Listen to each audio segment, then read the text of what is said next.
So today, we're diving into the hidden history of a brand almost everyone has sitting in their fridge right now. We're talking about a massive, frankly mind-bending paradox surrounding one of the world's most beloved sodas. And when you say beloved soda, my mind goes straight to bright, cheerful branding. I'm picturing green bottles, lemon lime refreshment, just a completely harmless, upbeat vibe, right? Which is exactly what they want you to think. But the reality is so much more complicated and honestly way more fascinating.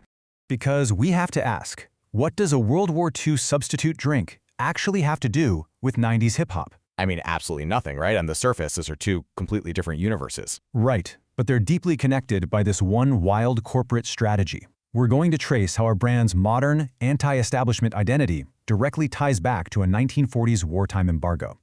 It's basically a masterclass in sheer survival. Section 1, the ultimate brand paradox.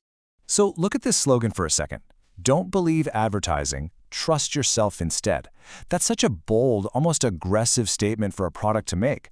It instantly brings to mind those iconic NBA partnerships and the authentic hip-hop associations they built in the 90s. Spot on.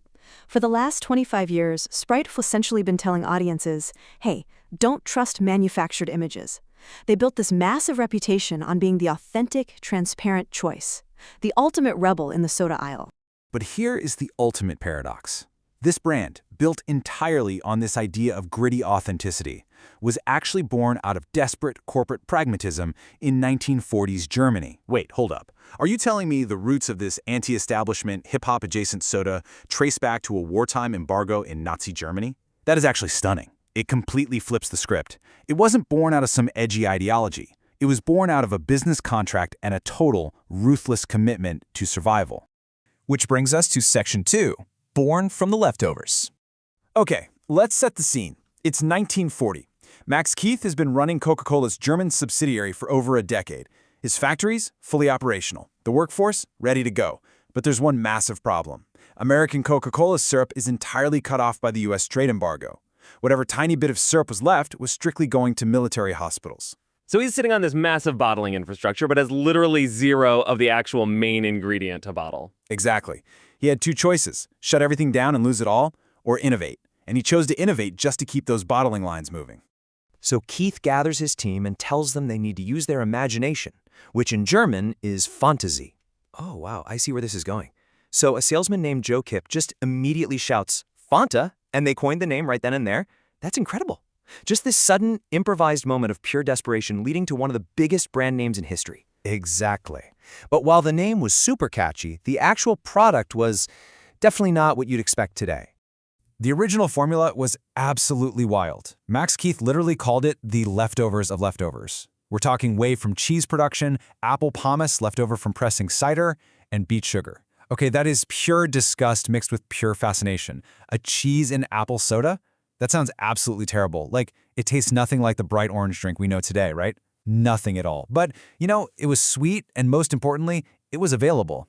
And this brilliantly illustrates just how desperate the times actually were. By 1943, Germans had consumed a staggering 3 million cases of this stuff. People were drinking 3 million cases of cheese apple soda? Actually, they weren't just drinking it, they were cooking with it.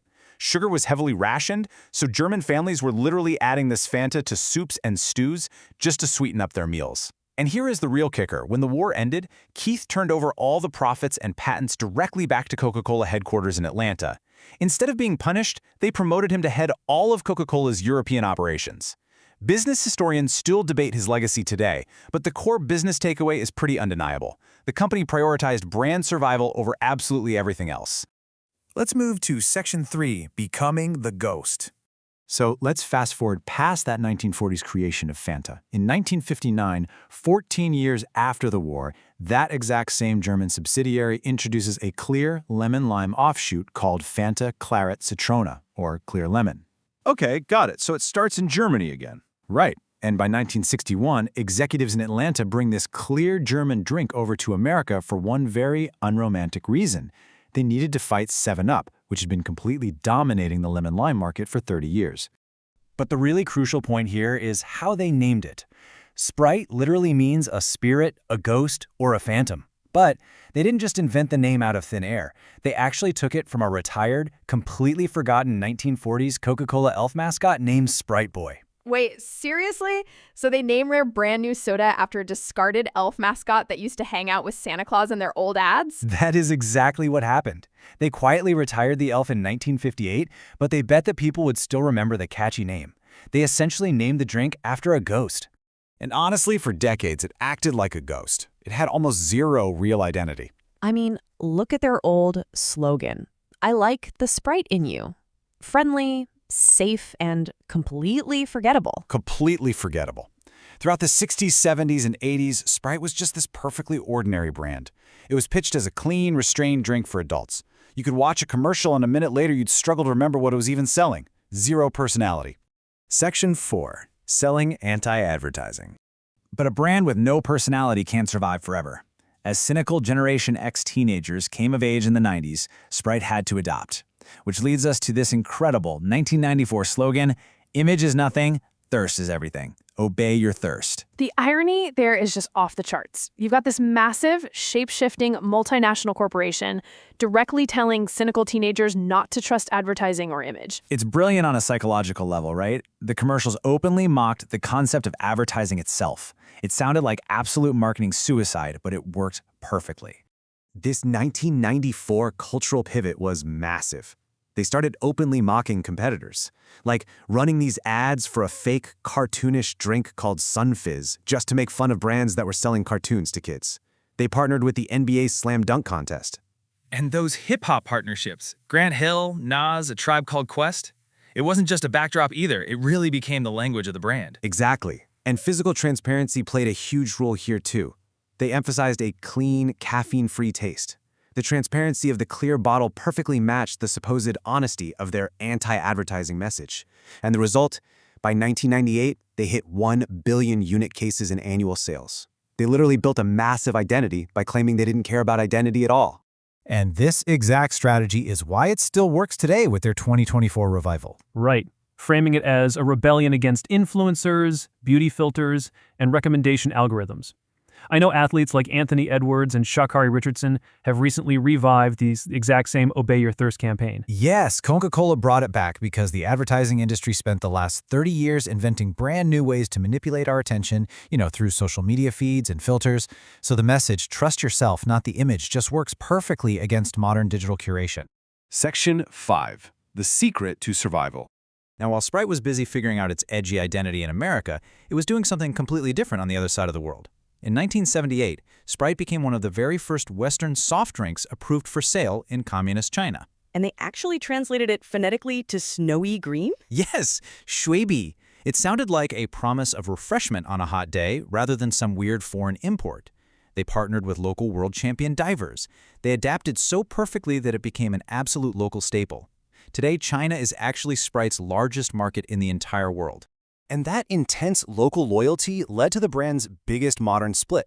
In August 2022, Sprite North America completely scrapped its iconic green bottle, switching to clear plastic to promote environmental recycling simply because green plastic is much harder to recycle into new bottles. Right, and obviously environmental groups called it greenwashing, while others saw it as real progress. But what happened in China? In China, they kept the green bottle. And when news of the North American change hit Chinese social media, it sparked 300 million views on Weibo out of pure cultural nostalgia. The exact same green bottle was axed as a recycling problem in one market and kept as an untouchable, beloved icon in another. So when you step back and trace this ghost brand's evolutions, it's just wild. Think about it. It started as a wartime replacement made from cheese whey. Then it became a sophisticated adult lemon lime soda. Then the voice of rebellious 90s teenagers. Then a beloved cultural icon in China. And now an eco-friendly clear bottle in America. It literally acts like a ghost. It just sheds its skin every few decades to perfectly match whatever environment it finds itself in. Exactly. It never confronts a crisis head-on. It just changes what it pretends to be. And because it was named after a discarded mascot, it was born without the burden of a rigid identity. Which leaves us with a pretty provocative question to end this explainer. Is brand loyalty actually just a mirage for a brand willing to act like a ghost to survive? That is wild to think about. True survival might not be about staying true to your roots at all. It might just mean constantly abandoning who you used to be. Absolutely. The most resilient things don't stay the same. They evolve. The next time you see that clear bottle, or green bottle, depending on where you live, remember you are looking at the ultimate corporate survivor. Thanks for joining us, and we'll see you next time.